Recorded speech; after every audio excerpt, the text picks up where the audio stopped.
প্যারিসের প্রাণখ্যাত সেন নদী, এই নদী ঘিরেই ছিল এবার অলিম্পিক উদ্বোধনের জমকালো সব আয়োজন। প্রথমবারের মতো স্টেডিয়ামের বাইরেও উন্মুক্ত স্থানে করা হয় জমকালো আয়োজন। আগে স্টেডিয়ামে অ্যাথলেটরা প্যারেড করতেন, এবার তারা সিন নদী পাড়ি দেন। স্থানীয় সময় ২৬ জুলাই সন্ধ্যা ৭টায় প্রায় ১০০টি নৌকা ও বার্জে করে আইফেল টাওয়ারের পূর্ব কোণে সেতু থেকে ট্রোকাড্রোতে পৌঁছান তারা। সেখানেই হয় ৩৩তম অলিম্পিকের মূল আয়োজন। বৈশ্বিক এই মহাযজ্ঞের আনুষ্ঠানিক উদ্বোধনের আগেই শুরু হয়ে গেছে ফুটবল সহ বেশ কিছু ইভেন্ট। এবার প্যারিসে নজর থাকবে আরও কিছু খেলায়, যা প্রথমবার অন্তর্ভুক্ত হয়েছে অলিম্পিকে। কিছু কিছু খেলায় আবার ফরম্যাটে পরিবর্তন করা হয়েছে। ট্র্যাক অ্যান্ড ফিল্ড থেকে পুল, সবখানেই নতুনত্বের ছোঁয়া। টোকিওতে শুরু হওয়া কিছু গেমস থাকছে এবারও। এবারের গেমসে অভিষেক হতে চলছে ব্রেকিংয়ের। কি এই ব্রেকিং? এটা হচ্ছে চিরাচরিত ব্রেক ড্যান্স, যা নাচের একটা নতুন পদ্ধতি বলা যেতে পারে। তার শর্ট ফর্ম। এতে ৪ ধরনের মুভমেন্ট থাকে: টপ রক, ডাউন রক, পাওয়ার মুভ ও ফ্রিজ। ব্রেক ড্যান্সিং ২০১৮ সালের যুব অলিম্পিক গেমসে অভিষেক হয়েছিল, তবে ২০২৮ লস অ্যাঞ্জেলস অলিম্পিকে থাকছে না ব্রেকিং।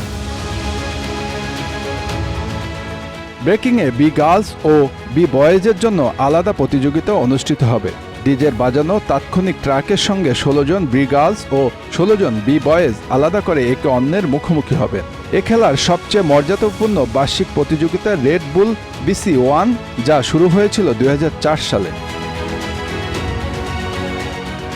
কায়াক ক্রস, ক্যানোই স্লালোমের ছাতার তলের এই নতুন বিভাগটি এবার থাকবে প্যারিসে। ৪ জন অ্যাথলেট পানিতে লড়াই করবেন একে অপরের বিপক্ষে। মাথার উপর মানুষরাই তৈরি করবেন র্যাম্প। এবার এই ক্যানোয়িংয়ে শুধুমাত্র ঘড়ির বিপক্ষে নয়, প্রতিযোগীরা লড়বেন একে অন্যের বিপক্ষেও। প্যারিস গেমসে ট্র্যাক অ্যান্ড ফিল্ডের নিয়মে আসছে বড় পরিবর্তন। ২০০ মিটার থেকে ১৫০০ মিটার দৌড়, এমনকি হার্ডলসেও থাকছে নতুন নিয়ম, যার নাম লাকি লুজার। হিটে একবার হারের পরেও ভালো পারফরমেন্স থাকলে আবার জুটতে পারে সুযোগ।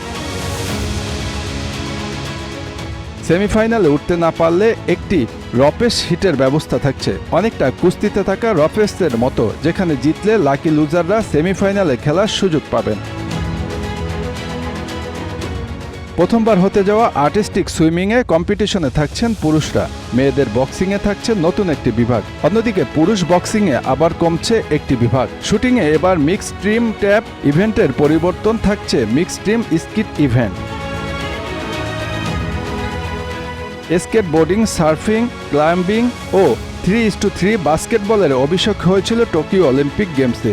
হাইতিতে অনুষ্ঠিত হবে এবার সার্ফিং প্রতিযোগিতা। প্যাসিফিক সাগরে এটি একটি সুন্দর দ্বীপপুঞ্জ। বাকি ৩টি ইভেন্টের অভিষেক যদিও হয়েছিল টোকিওতে, তবুও এবারের গেমসে থাকছে সেগুলো। 3:3 বাস্কেটবলে এবারে আবার প্রতিযোগীর সংখ্যা গতবারের ৪০ থেকে বেড়ে হয়েছে ৬৮ জন। Bangla affairs news desk.